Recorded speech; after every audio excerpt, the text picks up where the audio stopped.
कि मैंने 9 करोड़ रुपए देकर, घूस देकर, चीफ जस्टिस को घूस देकर ये जजमेंट खरीदा है। मेरे पास ये आदमी आया था, उसने बोला 9 करोड़ में इसने जजमेंट खरीदा है और कल ये जजमेंट आ जाएगा, आप देखिएगा।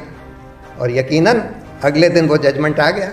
गोगोई साहब का ही एग्जाम्पल ले लीजिए, अयोध्या का जजमेंट दिया, रफाइल का जजमेंट दिया और तुरंत रिटायर होने के बाद उनको राज्यसभा का मेंबर बना दिया। अरुण मिश्रा को देख लीजिए, इतने सारे जजमेंट अडानी के फेवर में, तो उन्होंने कम से कम 40,000 करोड़ रुपया अडानी को प्राप्त करवाया। कम से कम 6 जजमेंट्स दिए अडानी के फेवर में। उनको रिटायरमेंट के बाद एनएचआरसी का चेयरमैन बना दिया। तीसरा कारण बहुत खतरनाक कारण है, बहुत खतरनाक। इन्होंने सारी एजेंसीज को लगाकर सब जजेस के ऊपर डोसियर बना रखे हैं।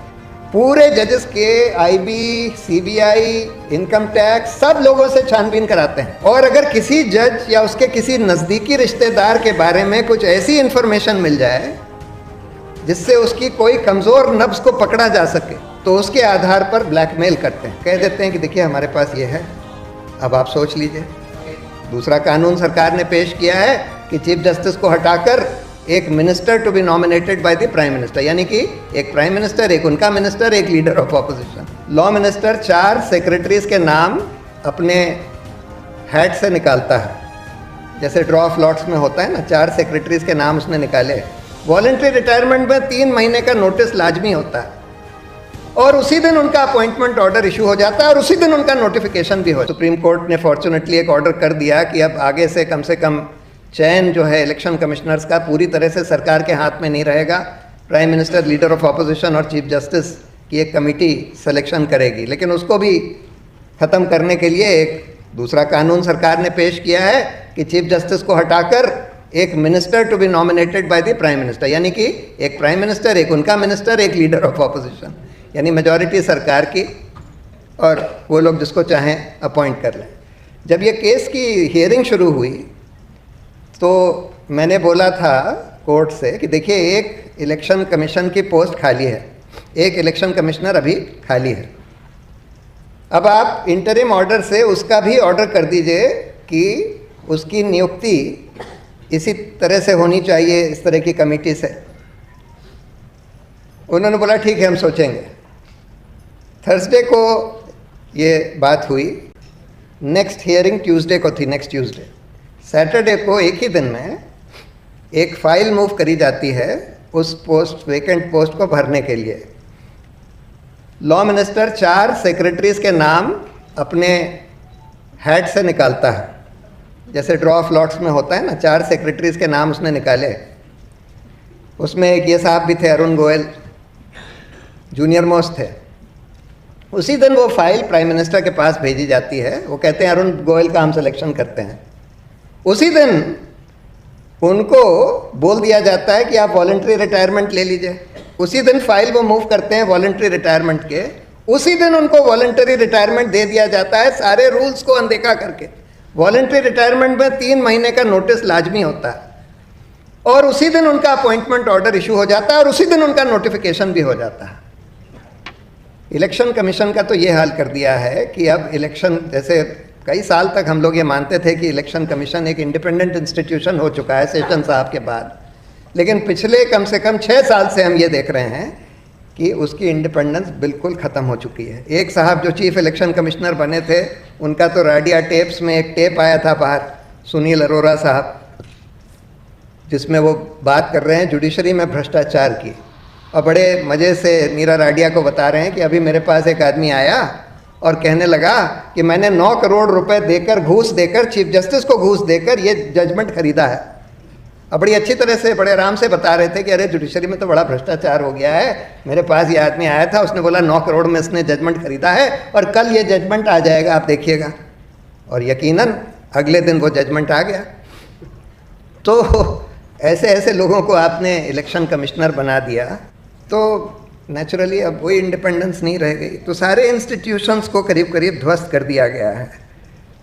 मीडिया का तो हाल आप लोग देख ही रहे हैं कि मीडिया का क्या हो गया है, जो मेन स्ट्रीम मीडिया। लेकिन एक अच्छी बात ये हुई है कि जैसे जैसे मेन स्ट्रीम मीडिया का, जिसको कहते हैं गोदीफिकेशन हुआ है, वैसे वैसे गोदीकरण जैसे जैसे हुआ है, वैसे वैसे एक स्वतंत्र मीडिया यूट्यूब पर, इंटरनेट पर और सोशल मीडिया के ऊपर खड़ी हो गई है।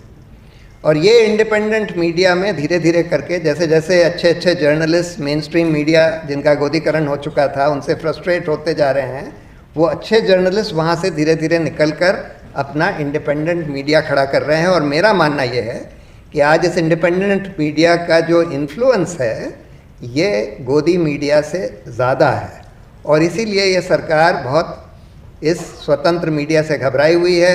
न्यूज़ क्लिक पर रेड करने का भी एक बड़ा कारण ये था।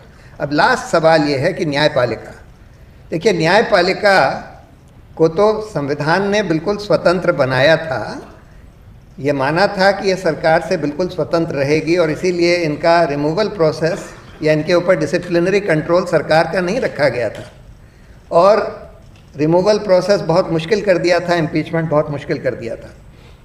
तो एक तरह से उनको एक फंक्शनल इंडिपेंडेंस तो संविधान ने दे दी, लेकिन हम देख रहे हैं कि मीडिया ये सब देख रही है कि 6-6 साल से आपने भीमा कोरेगांव गांव के लोगों को बंद किया हुआ है, जेल में सड़ रहे हैं, ट्रायल भी नहीं स्टार्ट किया। दिल्ली राइट्स के लोगों के खिलाफ बिल्कुल बोगस चार्जेस बनाकर, मतलब ये अपना जो उमर खालिद है उसकी तो सारी स्पीचेस रिकॉर्डेड हैं, और सारी स्पीच कुछ भी देख लीजिए, कुछ भी ऐसा उसमें आपत्तिजनक नहीं है, फिर भी उसको इतने साल से जेल में रखा हुआ है, 3 साल से ज़्यादा हो गए, और बेल नहीं दी। ट्रायल तो खैर शुरू होने का नाम ही नहीं ले रहा। ये क्यों होने दे रही है जुडिशरी, क्या हो गया? देखिए इसके 3 बड़े कारण हैं कि न्यायपालिका की इंडिपेंडेंस क्यों काफ़ी हद तक ध्वस्त हो गई। अभी तो खैर वर्तमान समय में थोड़ा सा इम्प्रूवमेंट है, पहले से थोड़ा इम्प्रूवमेंट है, लेकिन फिर भी अगर हम पिछले 6-7 साल में देखें तो क्या हुआ, ऐसा क्या हुआ, क्यों हुआ? एक कारण तो यह है जिसको हम कहते हैं कि the lure of post retirement jobs, जिसके बारे में अरुण जेटली ने भी बोला था कि post retirement jobs influence pre retirement judgements. Gogoi साहब का ही एग्जाम्पल ले लीजिए, अयोध्या का जजमेंट दिया, रफाइल का जजमेंट दिया, और तुरंत रिटायर होने के बाद मतलब 2-3 महीने के अंदर ही उनको राज्यसभा का मेंबर बना दिया। अरुण मिश्रा को देख लीजिए, इतने सारे जजमेंट्स अडानी के फेवर में, तो उन्होंने कम से कम 40,000 करोड़ रुपया अडानी को प्राप्त करवाया, कम से कम 6 जजमेंट्स दिए अडानी के फेवर में, और उनको रिटायरमेंट के बाद एनएचआरसी का चेयरमैन बना दिया। एक और थे साहब, उनको गवर्नर बना दिया, एक पहले थे साहब, उनको भी गवर्नर बना दिया। तो एक तो ये प्रॉब्लम है। दूसरी प्रॉब्लम है कि देखिए जजों का चयन, हाई कोर्ट और सुप्रीम कोर्ट के जजों का चयन जो है, अब सुप्रीम कोर्ट ने ही एक जजमेंट से अपने हाथ में ले लिया और बोल दिया कि सुप्रीम कोर्ट के 5 जजेस का कोलिजियम तय करेगा, सीनियर जजेस का। लेकिन वो तय भी कर देते हैं तो सरकार नियुक्ति ही नहीं करती। अगर उनको लगता है कि भाई ये आदमी तो स्वतंत्र होगा, हमारी बात नहीं मानेगा, तो उसका वो नोटिफिकेशन ही नहीं इशू करते। हम लोगों का एक केस चल रहा है सुप्रीम कोर्ट में जिसमें कि 50 लोग ऐसे हैं जिनका कोलिजियम ने रेकमेंड किया और सरकार ने उनकी नियुक्ति नहीं करी, सालों साल उस पर बैठे रहे।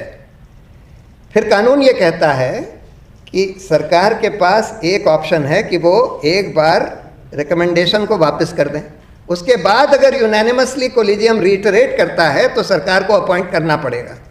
हम देख रहे हैं कि कोलिजियम कम से कम ऐसे 17 केसेस ऐसे हो चुके हैं हाल में कि कोलिजियम ने यूनानिमसली रिटरेट किया और फिर भी सरकार ने नोटिफिकेशन इशू नहीं किया, नियुक्ति नहीं करी। तो वो इंडिपेंडेंट जजेस का अपॉइंटमेंट ही नहीं होने देते। जस्टिस मुरलीधर के केस में भी यही हुआ। तो दूसरा कारण ये है। तीसरा कारण बहुत खतरनाक कारण है, बहुत खतरनाक। इन्होंने सारी एजेंसीज को लगाकर सब जजेस के ऊपर डोसियर बना रखे हैं। पूरे जजेस के आईबी, सीबीआई, इनकम टैक्स सब लोगों से छानबीन कराते हैं, और अगर किसी जज या उसके किसी नज़दीकी रिश्तेदार के बारे में कुछ ऐसी इंफॉर्मेशन मिल जाए जिससे उसकी कोई कमज़ोर नब्ज़ को पकड़ा जा सके तो उसके आधार पर ब्लैकमेल करते हैं और कह देते हैं कि देखिए हमारे पास ये है, अब आप सोच लीजिए। और ये एक नया तरीका इस सरकार ने अख्तियार किया है न्यायपालिका को अपने कब्जे में करने का, और इस वजह से आज ये बहुत बड़ी प्रॉब्लम खड़ी हो गई है। लेकिन अच्छी बात यह है कि आज उसके बावजूद भी शाहरुख जैसे बहुत सारे अच्छे और बड़े पब्लिक स्पिरिटेड लॉयर्स खड़े हो गए हैं और बहुत सारी ऑल्टरनेटिव मीडिया खड़ी हो गई है इस देश में, जिसकी वजह से आज भी हमको लोकतंत्र को या अपने रिपब्लिक को बचाने की उम्मीद है। और इसी उम्मीद के साथ मैं अपनी बात खत्म करता हूँ। Thank you very much.